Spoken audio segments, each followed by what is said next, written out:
राम राम। माता पिता खुशी से कई बार बच्ची की शादी में पैसा लगाते हैं, बहुत धूमधाम से शादी की जाती है। कई बार इकलौती बेटी होती है, कई बार कन्या संतान ही एक होती है, और कई बार तो वो अपनी खुशी से लगाते हैं, कई बार ससुराल वाले मजबूर कर देते हैं पैसा लगाने के लिए। तो परिस्थितियां कुछ भी हो, मकसद यही होता है। जहां पर जिस परिवार में वो बच्ची जाने वाली है, मकसद यही होता है कि वो वहां पर खुशियां देखे। लेकिन परिस्थितियां ग्रहों के अनुसार कई बार विपरीत होती हैं। वहां पर शादी करने के बाद जहां पर सब कुछ अच्छा भी देखा होता है, हर तरह से जांच पड़ताल की होती है, लेकिन परिस्थितियां उल्टी निकलती हैं और शादीशुदा जीवन खराब हो जाता है। देखिए, ग्रहों के अनुसार आपको सबसे पहले अपनी बच्ची की लाइफ के बारे में जानना चाहिए कि मैरिड लाइफ है कैसी। दूसरी बात, ये आपको सुयोग्य विद्वान बता देगा। अगर कई लोग नहीं जाना चाहते, किसी सुयोग्य विद्वान के अनुसार चलना नहीं चाहते, तो एक उपाय आपको बताऊंगा, एक नहीं 2-3 उपाय आपको बताऊंगा, जो आपकी कन्या अगर अपने जीवन में अपना ले तो उसकी शादीशुदा जिंदगी काफी अच्छी हो सकती है। हमने करना क्या है, जैसे कि आप देख पा रहे होंगे, ये चांदी की ब्रिक ईंट है, इसे ईंट कहते हैं। ये 99.9% चांदी की शुद्ध होती है, ठीक है।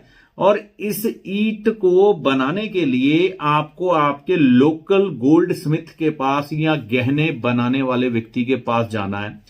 जब भी आपकी बेटी की शादी हो रही हो, ये ईंट उसे दे देनी है ना। वजन कितना रखना है, देखिए अपने समर्थ के अनुसार आप वजन रख सकते हैं।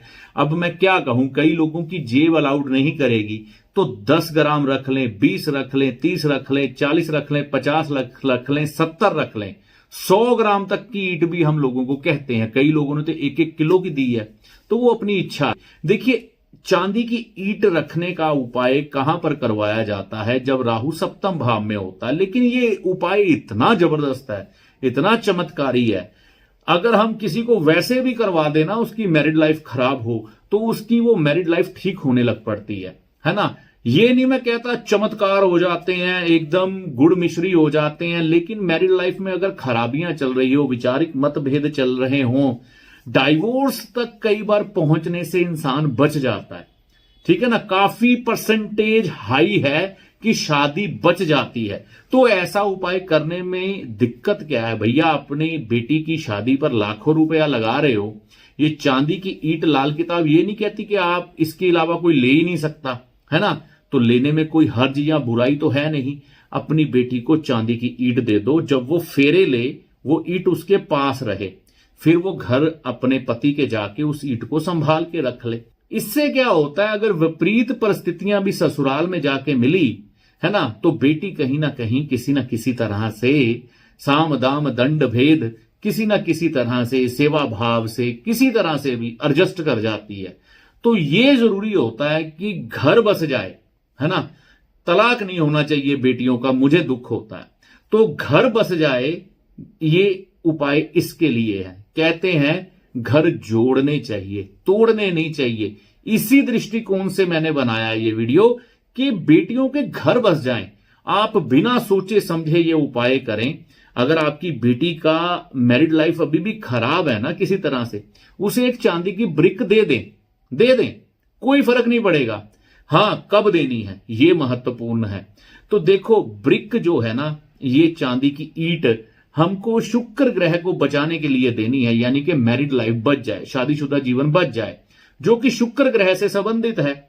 तो फ्राइडे का दिन बहुत बढ़िया है। फ्राइडे के दिन सुबह के समय दो, राहु काल से पहले, यानी कि आप 10 बजे से पहले दे दो। वैसे तो 10:30 बजे राहु काल आता है, लेकिन आप 10 बजे से पहले दे दो। और शुद्ध बनवाने की कोशिश करो, चाहे पैसे फालतू लग जाए। दूसरी बात, अपनी बेटी को क्या बोलो कि बच्चे, आपने नीले और काले कपड़े पहनने छोड़ देने। देखिए, नीला और काला रंग राहु और शनि को रिप्रेजेंट करता है, और कुंडली में कहीं ना कहीं ये दोनों ग्रह मैरिड लाइफ को प्रभावित करते हैं। और लाल चमकीला कलर, है ना, वो भी मंगल बद का कलर होता है, तो ये कलर पहनना भी बचना चाहिए। चमकीला बोल रहा हूं मैं, यहां पर याद रखना शाइनिंग में, साटन का कपड़ा होता है ना जो शाइनिंग वाला होता है, उस चीज को बोलते हैं चमकीला, चमक आए, या लाल रंग के कपड़े पर कांच लगा हो, है ना, तो वो वाले कपड़े पहनने से बचना है घर की जो शादीशुदा बेटियां हैं उनको। तो इससे क्या होता है, ये एक दूसरी रेमेडी बन जाती है। अगला उपाय क्या करना है, देखिए आपके अंदर त्याग की भावना जागृत हो। कई बार बेटियां घबरा जाती हैं कई परिस्थितियों से, उनको समझ नहीं आता, एकदम से नया माहौल होता है और एडजस्टमेंट हो नहीं पाती, उस समय जल्दबाजी में फैसले ले लिए जाते हैं। जबकि हम थोड़ा संयम और त्याग अगर धारण करते हैं तो कई बार परिस्थितियां आपके हक में धीरे धीरे आनी शुरू हो जाती हैं। लेकिन परिस्थितियों में यह समझना है कि डोमेस्टिक वायलेंस आपके साथ ना हो, है ना ही अब्यूज लैंग्वेज यूज हो। उस समय छोटी मोटी जो बातें हैं धीरे धीरे एडजस्टमेंट में आने लग पड़ती हैं। तो संयम और त्याग आपके अंदर बढ़ जाए, इसके लिए बहुत सुंदर उपाय है। दूध की एक थैली जो कि गाय के दूध की हो, आधा किलो हो, 1 किलो हो, 2 किलो हो, या दूध वैसे ही खुला हो, गाय का हो, उबला ना हो, बृहस्पतिवार के दिन भगवान श्री विष्णु जी के आगे चढ़ाना शुरू करें। विष्णु जी का अगर मंदिर ना मिले तो भगवान श्री कृष्ण जी भी हैं और भगवान श्री राम जी भी हैं, उनके आगे भी रख सकते हैं। साथ में चने की दाल अगर आप दे दें तो और भी बढ़िया हो जाएगा।